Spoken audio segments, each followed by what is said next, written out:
Ayun na siya. Hello guys. So ngayon magluluto tayo ng ano bang lulutuin ko? Ano nga ito? Biryani. Biryani chicken. So ngayon mag-start na tayo. Hindi ko na na-marinate yung chicken kasi papakita ko kung paano ko titimplahan. So arat na. So guys, bumili lang ako ng isang order sa Shopee. Isang buo na siya. Pang biryani na talaga. So kompleto naman na siya. Ayan. May mga seasoning na siya. Ito. Bay leaves and cinnamon stick. May cumin powder, garam masala, chili powder, coriander powder, basmati rice, ito yun. Ayan. Star anise, ayan, meron na din siya. So, ayan. Ito, hindi to. Ayun. Mahalaga to guys sa chicken biryani. Ayan, mas masarap pag may ganito. Siyempre maganda kompleto para lasang-lasa mo, diba? Ayan. So, lalagay ko na lang yung link sa description box. Yan. Kompleto na yan. So, magluluto ka na lang. Tapos, bibili ka na ng chicken, lemon. Yun. At ito pala nakikita nyo, guys. So, display na lang pala yan. Kasi, meron na palang kasama yung binili ko. So, hindi ko na to kailangan. Pero baka gamitin ko rin. Ayan, guys, 50 pesos lang po. Isang ganito na yan. Madami na yan. Yun. Kung gusto nyo din, lalagay ko na lang yung link. Ayan, bili kayo dun. Kailangan din natin pala ng butter. Ito. May tira pa akong butter dito. Didi clean. Baka naman. Ayan. Tapos oil. Pang fried. Ayun. So, gasan ko muna tong basmati rice. Ayan, para ready na siya mamaya. Tapos, maganda lang din tayo ng water. Tapos, ito na lang ilalagay ko kasi wala akong chicken broth. So, chicken cube broth tayo. Okay. Guys, yun nga palang basmati rice. Mahaba yung ano niya, yung pagka-rice niya. So, ayan. Hindi ako sure kung talagang legit to eh. Kasi hindi ako familiar sa basmati rice. So, tingnan na lang natin after maluto. Kasi alam mo dapat mahaba siya. Mahaba naman siya. Look. See? Medyo mahaba siya sa normal rice natin. Guys, marinate nga pala muna natin tong chicken. So, konti lang yung chicken kasi konti lang din naman yung rice. Hindi ko alam kung nasa half kilo ba yan. Pero yung rice natin, half kilo lang yun. Alam ko. Yes. Half kilo nga lang siya. Tapos, so ayun. Lagyan nga natin ng asin. Asin. Lagyan na natin ng asin.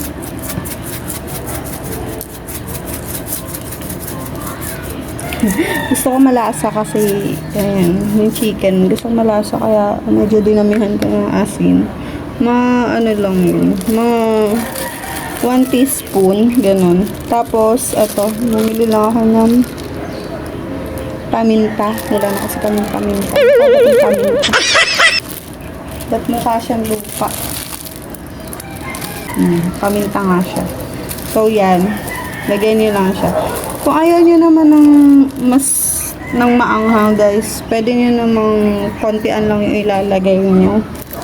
So, lemon. Konting lemon.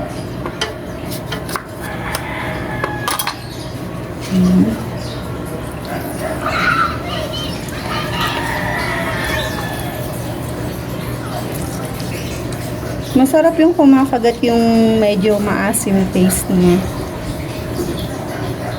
So, yun. Okay na yun. Tapos, lagyan ng cumin powder. Ayan guys, bagong-bago talaga.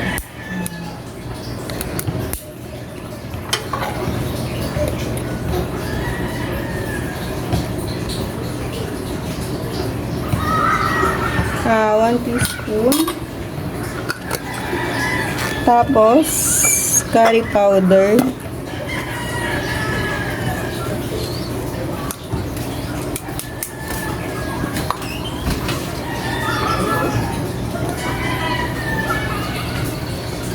One teaspoon lang din. Nadagdagan na. Tapos gusto ko talaga medyo maanghang. Tapos add pa tayo ng chili.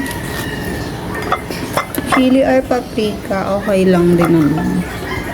Chili or paprika. Paprika and chili powder. Dati naman. Nalagyan na rin ako ng paprika. Naririnig niyo ba ako guys? Ay. Ayan. 1 teaspoon lang din. Halo natin. Paprika yan. Tapos, chilies. Wala akong nabiling chili. Kaya ito, buti mo meron siya. Meron siyang kasama.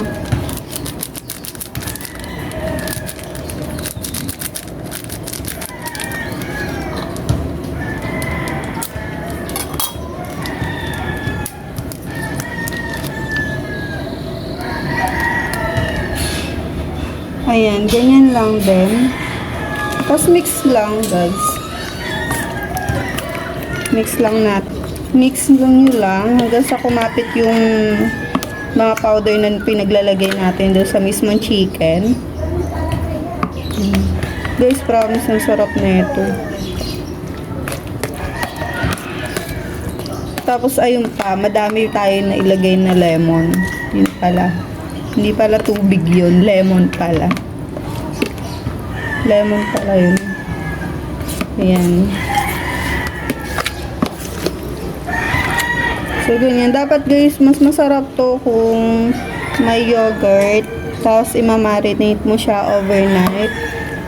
So, ako kahit 30 minutes, hindi ko na ito na-marinate kasi gusto ko siya nang ipakita. Dapat kasi live tayo eh. Na-expect ko din magla-live ako. Kaso tinatamad ako. So, ayan. Ayan. Medyo siguro na-absorb na rin naman ng chicken. Ayan. Magpainit na tayo ng kawali. So, para maiprito natin siya. So, ito yun guys. Sana hindi mahangin, no? Guys, medyo maganda, yung kawali na gagamitin nyo. Medyo malalim siya. So, ito, parang kaserola type. Ganon. Pero, lang siya. Parang kaserola na parang kawali. Ganon. So, yan. Papainitin lang natin to. Tapos, lalagyan natin ng mantika. Para makapag-start na tayo magprito. Check natin. Yan, mainit na siya. Lagyan na natin ng mantika. Ano bang balahibo? Meron kasi kami dito mga chuchu. Ayan, kaya ang daming balahibo. Nagliliparang sila. So, lagyan natin lang ng mantika. So, bahala na kayo kung anong mantika gagamitin mo. Ayan. Siyempre, pag mainit na yung mantika natin, lagay nyo na stewed chicken.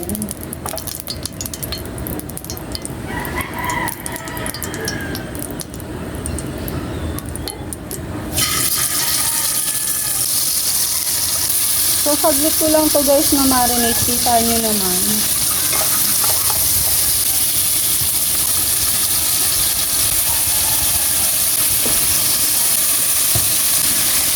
Guys, may iba nga pala, naglalagay sila, hindi chili or paprika. Minsan nilalagay nila yung cayenne powder. Isa din yun sa spices, herbs na nilalagay dito. Pero tayo, wala kasi ako nabili nun eh.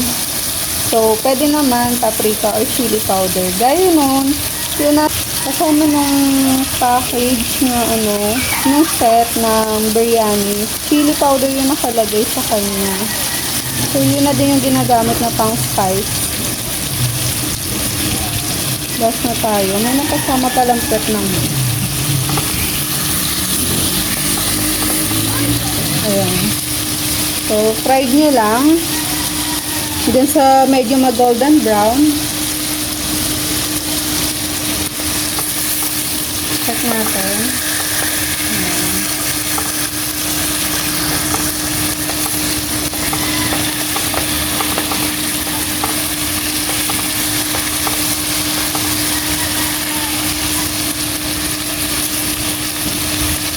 Guys, amoy na yung bango. Promise. Ang sarap niya. Parang ang sarap niya ng kainin.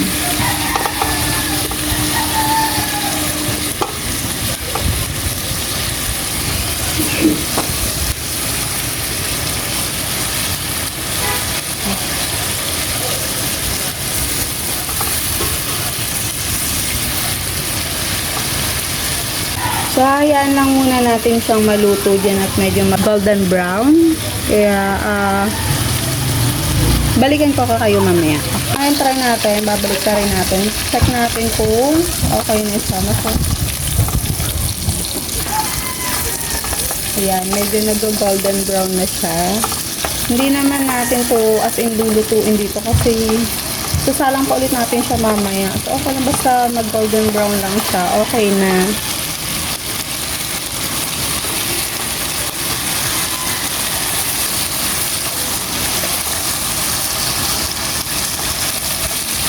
Ganitong brown yung hinahanap natin.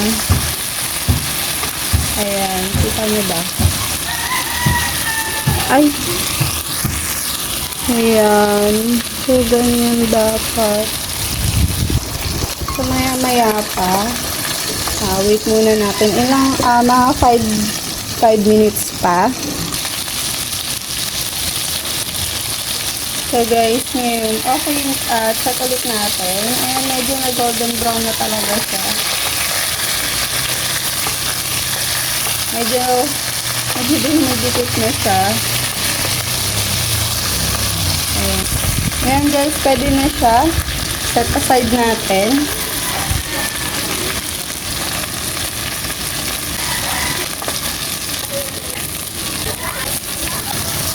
Kung may matira man dyan, okay lang kasi dyan din tayo magluluto mamaya.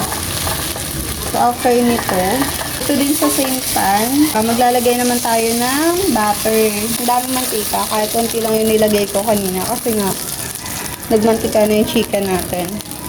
So, ito naman, maglalagay tayo ng butter. Ayan. Ayan guys, melted na yung butter natin. So, ilagay naman natin ang garlic, onion, sabay na natin to carrots. Tapos, tig 2 teaspoon ito, curry powder. Wala akong teaspoon. So, ayan, ganyan lang naman yan. Cumin.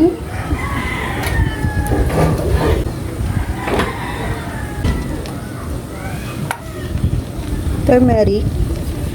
Guys, mas masarap, mas maraming turmeric para kulay na kulay siya. So, 3 teaspoon ang ilalagay natin.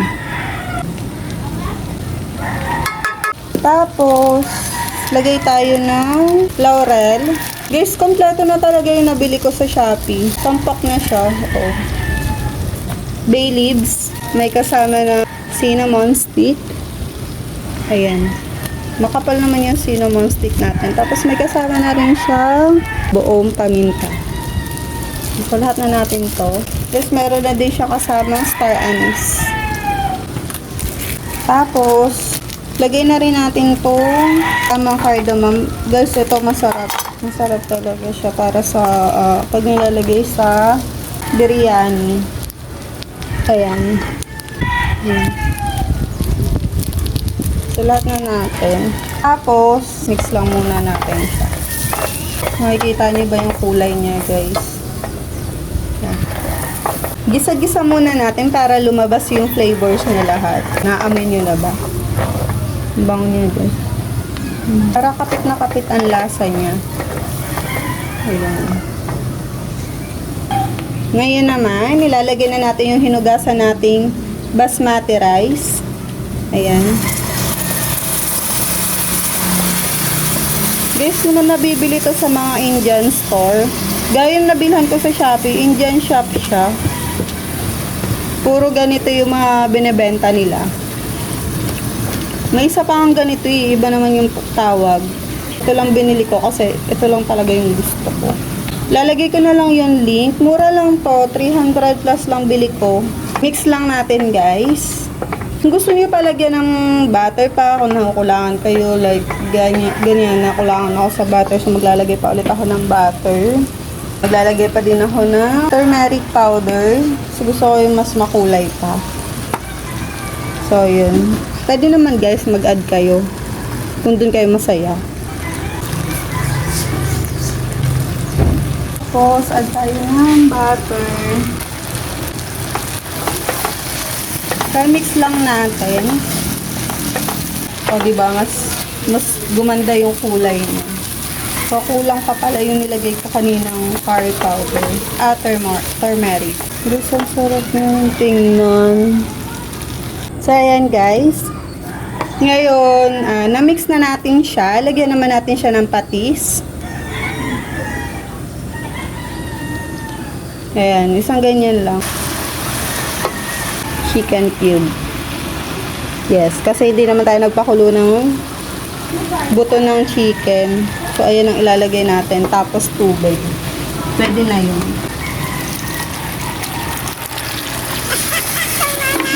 Mga isang galong tubig. Pwede na. Mix lang natin. So, guys, paglagay ng tubig, haluin lang natin. Tapos, tikman natin kung okay na yung lasa. Dadali mo sa patla, soy, Ayan. and pag sinerve, Same spoon gagamitin natin. So, ayan. Tikman lang natin. Guys, ang sarap. Kaya lang parang kulang. Tingin ko kulang pa siya sa chicken cube. So, maglalagay pa ulit tayo isa pa.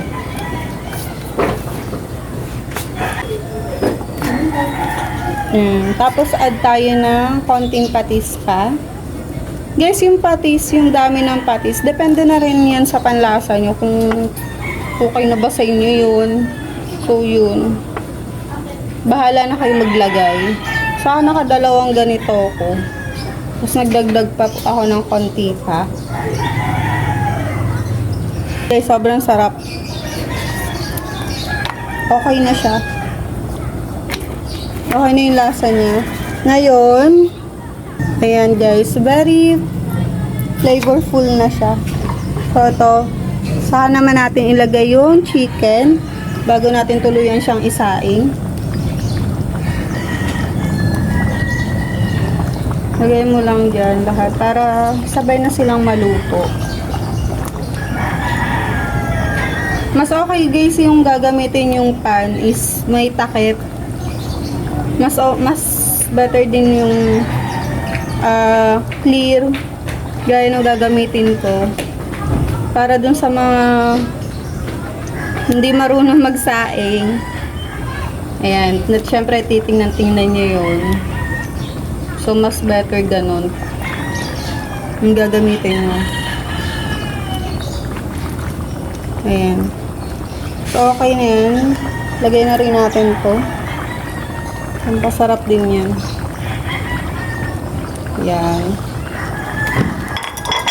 Ngayon, takpan natin siya.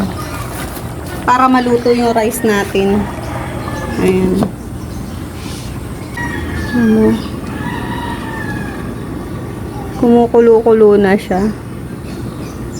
Ayan, diba? Ang sarap niya guys. Luto na din kayo.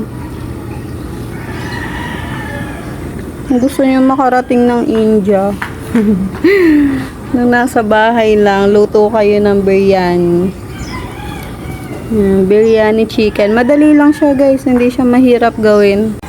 So guys, pag medyo naglo-load na yung tubig niya, low heat na lang.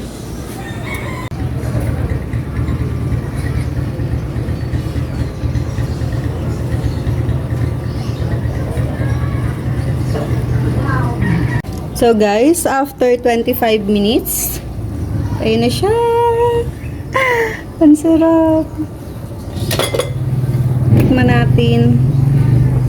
Oh, saktong-sakto lang yung luto niya ng rice. Mamoist pa. Hindi siya dry. Tikman natin. Sarap. Muy pa lang niya. Guys, ang sarap guys. Tapos, lalagyan din siya ng lemon. So, mas masarap siya may lemon. Tapos, ang chicken niya. So, maglagay tayo dito. Ayan. Yung pinaglagyan natin ng chicken kanina, maglagay tayo dito. Yan lang natin. Tapos, san chicken. Patayin na natin. Ayan guys, sobrang sarap.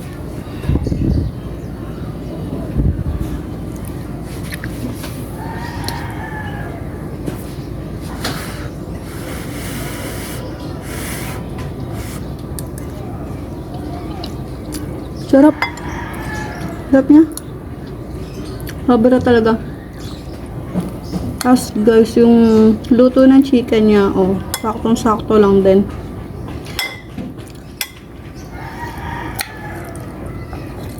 Lutong-luto din naman yung chicken niya.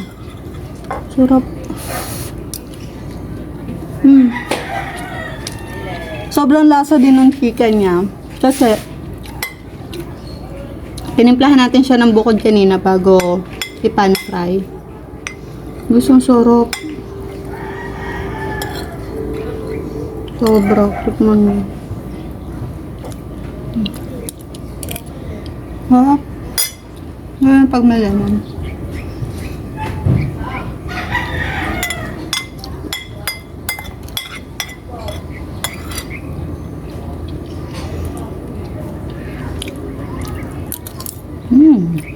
Sarap. Sarap talaga siya pag may lemon.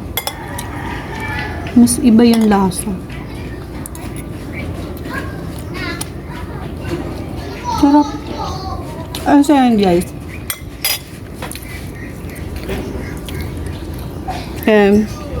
Kaya dyan tayo nagluto. Ayan. Kasi pwede nyo na din siyang iserve ng ganyan. Ayan, kitang-kita pa yung pinagkuhaan ko. Sobrang sarap guys. Try nyo na. So, may bababa ko na yan.